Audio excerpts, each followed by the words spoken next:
जय हिंद दोस्तों, आपके अपने चैनल सोशल साइंस फियर पर आपका स्वागत है। तो चलिए सीधे आज के इस एक्सप्लेनर में चलते हैं। हाल ही में एक ऐसा भयानक और अजीब तूफान आया जिसने न सिर्फ भारी तबाही मचाई बल्कि पूरी दुनिया का ध्यान अपनी ओर खींच लिया।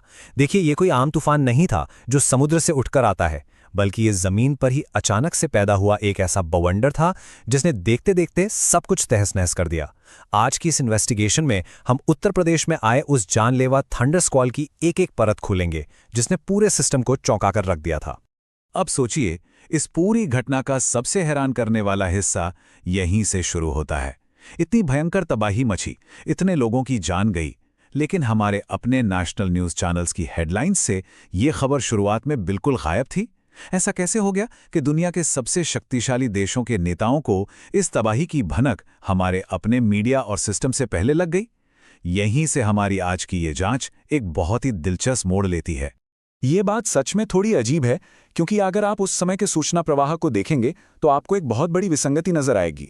एक तरफ इंटरनेशनल लेवल पर रूस, यूएई और सिंगापुर जैसे देशों के नेता इस त्रासदी पर शोक जता रहे थे और संवेदनाएं भेज रहे थे, और दूसरी तरफ अगर हम अपने घरेलू मीडिया को देखें तो उस वक्त उनका पूरा फोकस ट्रंप, शी जिनपिंग की मुलाकातों या ईरान के विदेश मंत्री की बैठकों जैसी ग्लोबल जियोपॉलिटिक्स पर था। मतलब एक इतनी बड़ी स्थानीय आपदा को दुनिया भर में पहचाना जा रहा था, लेकिन खुद हमारे अपने देश में इसे वो कवरेज नहीं मिल रही थी जिसकी यह हकदार थी। हम यहाँ किसी का पक्ष नहीं ले रहे हैं, बस ये दिखा रहे हैं कि कैसे न्यूज़ की प्राथमिकताएं बिल्कुल अलग हो सकती हैं।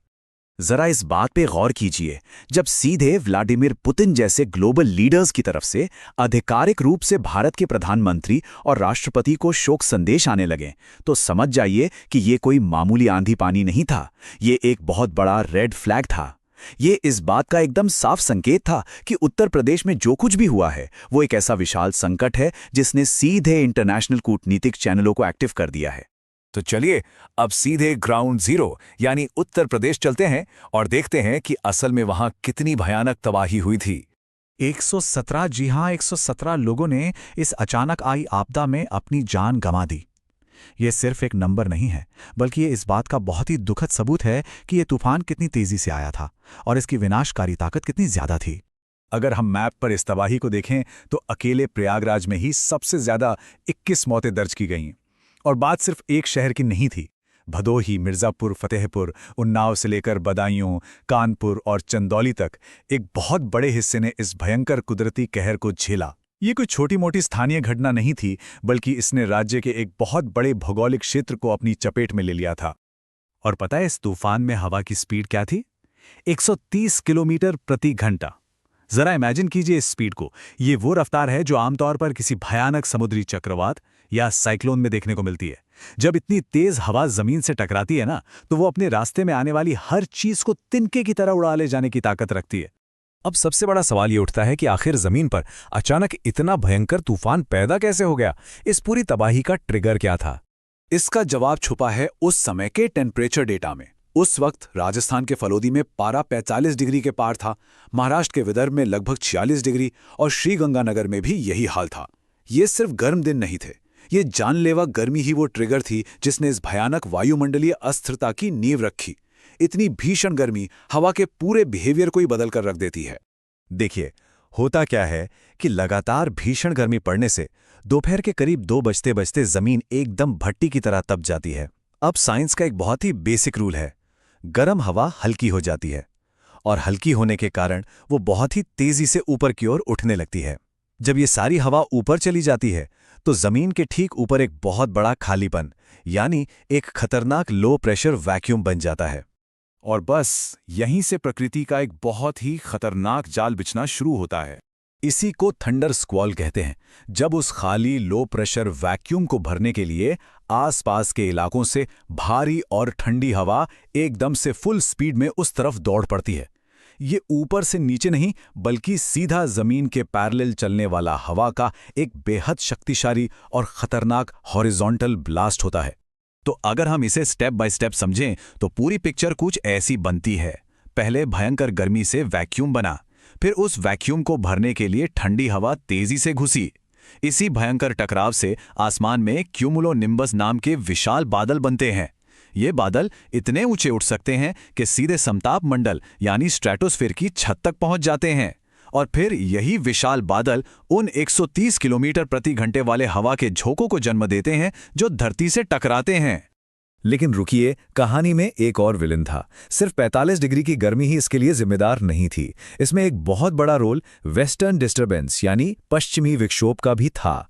भूमध्य सागर की तरफ से आने वाली इन सूखी और ठंडी हवाओं ने आग में घी का काम किया।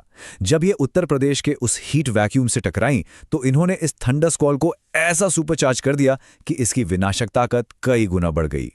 और इस बवंडर का असर सिर्फ तेज हवाओं तक सीमित नहीं था।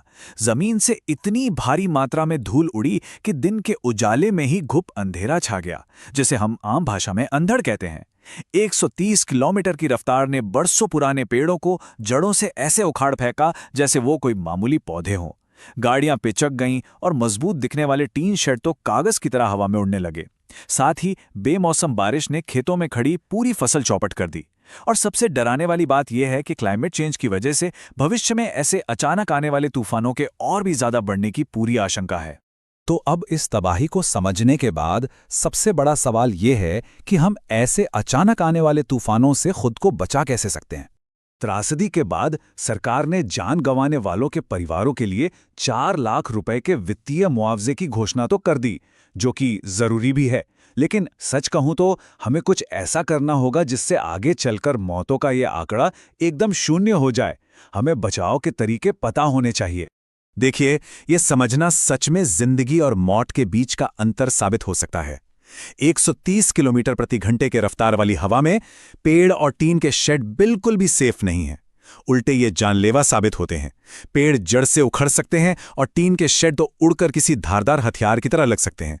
इसलिए इनके नीचे छुपना सबसे बड़ी गलती है। ऐसे मौसम में सिर्फ और सिर्फ एक ही तार्किक और सुरक्षित जगह बचती है, और वो है एक मजबूत, स्थायी और पक्का घर। तो अगली बार के लिए ये सर्वाइवल रूल याद कर लीजिए। अगर दिन में आपको अचानक बहुत ज्यादा असामान्य गर्मी महसूस हो तो इसे हल्के में ना लें। और अगर दोपहर में एकाएक आसमान में धूल छाने लगे या अंधेरा होने लगे तो ये सीधे सीधे खतरे की घंटी है। ऐसी स्थिति में तुरंत खुले मैदान, पेड़ों या टीन शेड से दूर हट जाइए और बिना एक भी सेकंड बर्बाद किए किसी पक्की और मजबूत इमारत के अंदर पनाह ले लीजिए। तो आखिर में ये एक्सप्लेनर हमें एक बहुत ही गंभीर सवाल के साथ छोड़ता है। हम सब जानते हैं कि क्लाइमेट चेंज अब कोई फ्यूचर की चेतावनी नहीं रही। ये आज की हकीकत है जो हमारे मौसम को और भी ज्यादा एक्सट्रीम और जानलेवा बना रही है। डेटा बिल्कुल साफ कह रहा है कि ऐसे थंडर स्क्वॉल आगे भी आ सकते हैं। तो अब हमें खुद से ये पूछना होगा, क्या हम, हमारे स्थानीय समुदाय और हमारा इंफ्रास्ट्रक्चर अगली बार उस 130 किलोमीटर प्रति घंटे वाले तूफान का सामना करने के लिए पूरी तरह से तैयार हैं? इस पर विचार करना बहुत जरूरी है। इस एक्सप्लेनर में हमारे साथ जुड़ने के लिए शुक्रिया। सुरक्षित रहें और हमेशा जागरूक रहें।